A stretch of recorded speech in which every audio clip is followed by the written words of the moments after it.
नमस्कार किसान भाइयों, क्लिक करें सब्सक्राइब बटन पे ताकि कृषि विज्ञान से संबंधित लेटेस्ट वीडियोस आप तक पहुंच सकें और साथ ही साथ दबाएं इस बेल आइकन को। नमस्कार किसान भाइयों, मैं अपूर्व वत्स स्वागत करता हूं Cygnet crop sciences India private limited के शो किसानों का हम सफर में। आज इस शो में हम दो अपने कृषि वैज्ञानिकों के साथ में हैं। तो पहले कृषि वैज्ञानिक हैं डॉक्टर सुदेश कुमार शर्मा और दूसरे कृषि वैज्ञानिक हमारे साथ हैं डॉक्टर कुलदीप त्यागी। तो किसान भाइयों, हमें काफ़ी सारे किसानों का फ़ोन आया, व्हाट्सएप पे हमें इमेजेस शेयर करी गई कि उनकी नर्सरी जो है वो स्टार्टिंग के डेज में, इनिशियल डेज में, जैसे एक हफ्ते बाद में, 10 दिन के बाद में बढ़ नहीं रही है और जो पौध है वो पीली पड़ के सूख रही है। कई जगह ये भी देखा गया है कि वो पीली की जगह पे सफ़ेद रंग की हो रही है। तो आइए आज हम अपने कृषि वैज्ञानिकों से पूछते हैं कि ऐसा क्यों हो रहा है। पूछना चाहूँगा कि किसान भाई ऐसी प्रॉब्लम क्यों फेस कर रहे हैं कि उनकी पौध जो है वो पीले रंग की पड़ रही है। पीला पड़ने का कारण ये है कि सपोज करो आपकी जो पौध है, पौध में आयरन की डेफिशिएंसी होने से जो क्लोरोसिस है, जो इसमें जो क्लोरोफिल है, वो आयरन यदि कम है तो क्लोरोफिल कम होता जाएगा और धीरे धीरे वो पीला होगा, उसके बाद में वाइट भी हो जाएगा। दूसरा एक कभी कभी कारण होता है कि कोल्ड ज़्यादा हो, कोल्ड इंजरी भी होती है। तो क्योंकि रबी के सीजन की हम बात कर रहे हैं तो रबी के सीजन में कोल्ड इंजरी भी होती है और डेफिशिएंसी भी होती है जो जिंक और आयरन की। जैसा कि ये पौध पीली पड़ जाती है और आपने इसका कारण भी बताया हमें कि किस तरह से पीली पड़ रही है, तो इसका सॉल्यूशन क्या है? किसान भाई इसको कैसे दूर कर सकते हैं? बेसिकली दो चीज जो साथ साथ में हम लोगों ने बताई थी। यदि पौध पीली पड़ के और उसके बाद जब छोटे छोटे धब्बे आएंगे पौध पे और वो पीली पड़ के बादामी कलर में, यानी जो जैसे अपना जंग लगता है लोहे के ऊपर, रेडनेस टाइप में होती जा रही हैं, तब वो जिंक की कमी है। यदि जिंक की कमी, क्योंकि जैसे शुरू में हल्के धब्बे होंगे फिर वो रेडनेस बढ़ती जाएगी, तो वो जिंक की कमी होगी। और जिंक की यदि कमी है तब हमें माइक्रोन्यूट्रिएंट, दो तरीके हैं, माइक्रोन्यूट्रिएंट का मिक्सर को ला के स्प्रे करना है या फिर जिंक के लिए हम अपना एक स्प्रे कर सकते हैं, जिंक सल्फेट का स्प्रे करेंगे तो उससे इसको दूर किया जा सकता है। और जैसा कि किसान भाई अपनी स्क्रीन पे देख भी रहे होंगे कि किस तरह की पीली पौध की जो बात करें किस तरीके से है वो।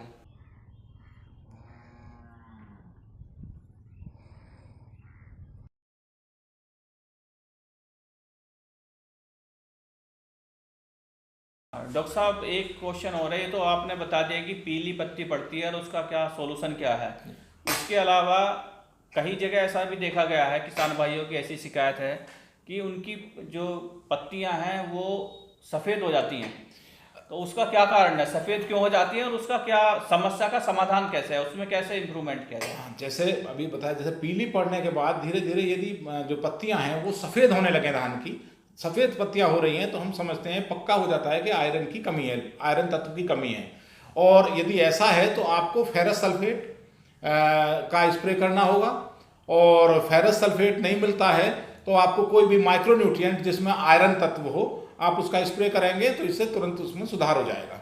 कई किसान भाई हैं वो, उन्होंने मार्केट में घूमा और उन्हें नहीं मिले माइक्रोन्यूट्रिएंट्स वगैरह या किसी भी कंपनी का उनके पास में अवेलेबल नहीं है, तो कोई घरेलू नुस्खा ऐसा कि किसान भाई इस समस्या को दूर कर सकें? हाँ, घरेलू नुस्खा जो इसमें आयरन के लिए है वो तो मुश्किल होता है आयरन को बिना किसी दूसरे तरह तत्व से पूरा करना। लेकिन जो जिंक के लिए है आप एक बहुत अच्छी तरह से कर सकते हैं कि आप 100 ग्राम जिंक सल्फेट 33% का लेंगे। 15 लीटर पानी में घोल बनाना है, 15 लीटर टंकी के लिए 100 gram zinc sulphate 33%, 100 gram urea और 200 ग्राम हम लेंगे डीएपी, डाई अमोनियम फास्फेट। उनका एक सॉल्यूशन बनाएंगे, घोल बनाएंगे, अच्छी तरह छान के उसको पौध पे स्प्रे करेंगे। 1 वीक के बाद दोबारा कर देंगे तो इससे काफ़ी हद तक राहत मिल जाएगी और इस समस्या का निदान हो जाएगा। दूसरी चीज़ मैं ये भी पूछना चाहता हूँ, मार्केट में किस तरह के माइक्रोन्यूट्रिएंट्स अवेलेबल हैं इस टाइम पे और माइक्रोन्यूट्रिएंट्स के अंदर क्या क्या चीज़ें होते हैं? हाँ, माइक्रोन्यूट्रिएंट्स में जैसे अभी आप देखने जा रहे हैं, अलग अलग कंपनियां अपने भिन्न भिन्न नामों से माइक्रोन्यूट्रिएंट मिक्सचर बना रहे हैं, जिनमें आयरन होगा, मैग्नीज होगा, कोबाल्ट होगा, बोरॉन होगा और दूसरा आपका जिंक होगा। तो ये जो तत्व हैं ये पौधों को बहुत माइक्रो मात्रा में इनकी ज़रूरत होती है, लेकिन ये माइक्रो के जो मिक्सचर बना के बेच रहे हैं न्यूट्रिएंट्स में, उसमें मिल जाते हैं। कुछ 1-2 बड़े नॉन हैं, माइक्रोन्यूट्रिएंट्स का मिक्सचर होता है मल्टीप्लेक्स के नाम से, या अभी एग्रोमीन नाम से एक लिक्विड सॉल्यूशन आता है, उसमें आप ले सकते हैं 1 मिलीलीटर जो लिक्विड सॉल्यूशन है, 1 मिलीलीटर 1 लीटर पानी में डालेंगे तो आप उसको स्प्रे कर सकते हैं। और बाकी न्यूट्रिएंट्स की जो भी और अन्य मिक्सचर आपको मार्केट में अवेलेबल है, उनकी मात्रा उनके रिकमेंडेड डोज के हिसाब से आप प्रति लीटर पानी में डाल के स्प्रे करेंगे तो उस समस्या का निदान हो जाएगा। एक चीज़ और देखी गई है इसमें डॉक्टर साहब, जो रबी सीजन है, रबी सीजन में टेम्परेचर डाउन रहता है, ठंड ज़्यादा रहती है, तो ऐसी स्थिति में किसानों को क्या क्या सावधानियां बरतनी चाहिए जिससे वो जो नर्सरी है जल्दी तैयार हो जाए और वो टाइमली उनको जो है ट्रांसप्लांट कर सकें, जिससे ईल्ड भी अच्छी किसान भाइयों को मिले। जैसा हमने कई जगह देखा भी है कि 30 दिन से ज़्यादा नर्सरी ले रही है बनने में। हाँ, अब ये दो चीज़ हैं। अभी किसान भाई जो बेसल डोज फर्टिलाइजर दे रहे हैं, उसके अलावा NPK भी आजकल सोल्यूबल फॉर्म में है, क्योंकि पोटास आपकी कोल्ड इंजरी में सपोर्ट करता है, हेल्प करता है। तो NPK का सॉल्यूशन लें और वो स्प्रे करें, फोलियर स्प्रे, पत्तियों के ऊपर NPK सॉल्यूशन मार्केट में अवेलेबल है, वो लाके आप स्प्रे करेंगे तो उसमें आपका समाधान हो जाएगा। दूसरा एक और बात थी कि जैसे पौध सर्दी के दिनों में, जैसे रबी का सीजन है और पौध बनाते टाइम थोड़ा टेम्परेचर डाउन है, तो इन दिनों में लगभग 1 हफ्ते तक कभी कभी लेट हो जाती है पौध, तो किसान भाई इससे चिंता ना करें और लगभग 35-36 दिन तक भी यदि आपकी इस दशा में रोपाई करनी पड़ती है तो आपकी उपज को नुकसान नहीं होगा, आप कर सकते हैं।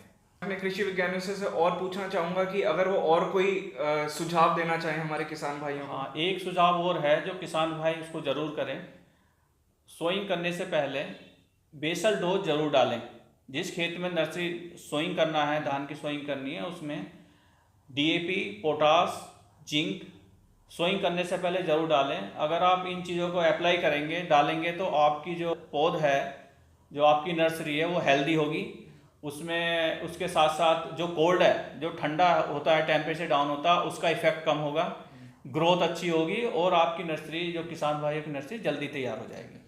हम ज़्यादातर एक और इसमें बात हम ऐड करेंगे, गोबर की सड़ी हुई खाद जी। आपने नर्सरी के प्लॉट में, नर्सरी वाले खेत में यदि प्रयोग की है तो वो भी एक और एडिशनल बेनिफिट देती है और नर्सरी तेजी से बढ़ती है, पौध जो है आपकी तेजी से बढ़ती है। गोबर की खाद डालने से एक और फायदा है, अगर हम गोबर की खाद का यूज करते हैं तो उसको जब हम अपरूट करते हैं, जब उसको धान को निकालते हैं ट्रांसप्लांटिंग के लिए, ईजिली उसको निकाल सकते हैं, जिससे जड़ भी टूटती नहीं है, डैमेज नहीं होती हैं, और जो पौधा है जो जब ट्रांसप्लांट करते हैं जल्दी एस्टेब्लिश हो जाता है और ईल्ड उसमें जो है टिल्लिंग भी अच्छी होती है, कल्ले भी ज़्यादा निकलते हैं और ईल्ड भी ज़्यादा आती है। हाँ, जैसा डॉक्टर साहब ने एक बहुत इंपॉर्टेंट बात, बहुत महत्वपूर्ण बात बताई है कि जब आप पौध निकालते हैं तो बहुत ध्यान रखना कि जो जड़ है, जो पौधे की जड़ है, वो टूटने मत देना।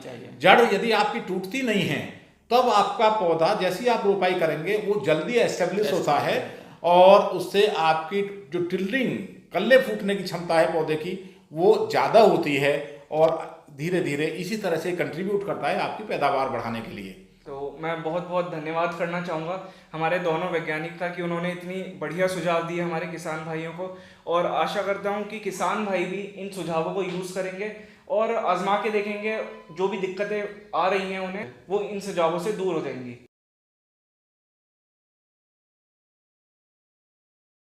एक और ऐड करना चाहते हैं कि अभी जो भी आपको कोई समस्या है किसी भी तरह की, हम केवल ये नहीं कि एक अपनी कंपनी का किसी का प्रचार करना है, हमारा है उद्देश्य कि किसानों की सेवा करना, तकनीकी रूप से हम आप तक पहुंच सकें, आप तक जुड़ सकें। इसलिए किसी को भी कोई समस्या है तो आप हमारे कमेंट बॉक्स में अपनी समस्या लिखें और हम उसी सब्जेक्ट पर, उसी विषय पर वैज्ञानिक विधि से वीडियो बनाकर आप लोगों को अपलोड करेंगे, जिससे हमारे किसान भाई ऑन द स्पॉट ट्रेनिंग वहीं ले सकें और अपने उपज को बढ़ा सकें, जो कि हमारी सरकार का, भारत सरकार का भी उद्देश्य है कि किसानों की इनकम को बढ़ाना है। तो हम सब लोगों का भी मिलकर सेम उद्देश्य है कि आपको तकनीकी ज्ञान देकर आपके द्वारा ही आपकी इनकम को बढ़ाना है और हम इसमें कुछ ना कुछ सहयोग जो कर पाएंगे इसी रूप में आपको करेंगे। मैं किसान भाइयों को एक जानकारी और देना चाहता हूं, हम केवल धान के ही विषय में वीडियो नहीं बनाते हैं, जानकारी नहीं देते हैं, इसके अलावा जो और भी फसल हैं, गेहूं है और जो सब्जियां हैं, आपको जो भी जानकारी चाहिए, कोई बीमारियां लगने की उसको कैसे ठीक किया जाए, उस पर क्या सुझाव हैं, और इसके अलावा जो भी आपको एग्रीकल्चर से संबंधित जो भी जानकारी चाहिए वो हम जो कंपनी है हमारी ऑर्गेनाइजेशन है वो प्रोवाइड कराता है, आप तक पहुंचाते हैं। तो आप सभी से अनुरोध है कि आपको किसी भी तरह की किसी भी फसल की जानकारी चाहिए तो वो हमसे ज़रूर पूछें। तो अगर आपको ये वीडियो पसंद आए तो थम्स अप दबाइए, लाइक का बटन दबाइए, और साथ ही साथ नीचे सब्सक्राइब का एक बटन होगा रेड कलर का, उसको दबाइए, और साथ में उसके बराबर में एक बेल आइकन होगा, घंटी का आइकन होगा, उसको दबाइए। उससे होगा ये कि जो भी हम आगे लेटेस्ट वीडियोस अपलोड करेंगे वो आप तक पहुंच जाएंगी। और अगर आपको लगता है कि एक टिप्स जो हैं ये आपके काम आएंगी और आपके दोस्तों को भी काम आएंगी तो उसको शेयर करिए, ज़्यादा से ज़्यादा शेयर करिए। इसी के साथ मैं आप सभी किसान भाइयों से विदा लेता हूँ और धन्यवाद करता हूँ आपका और आप सभी किसान भाइयों का। धन्यवाद।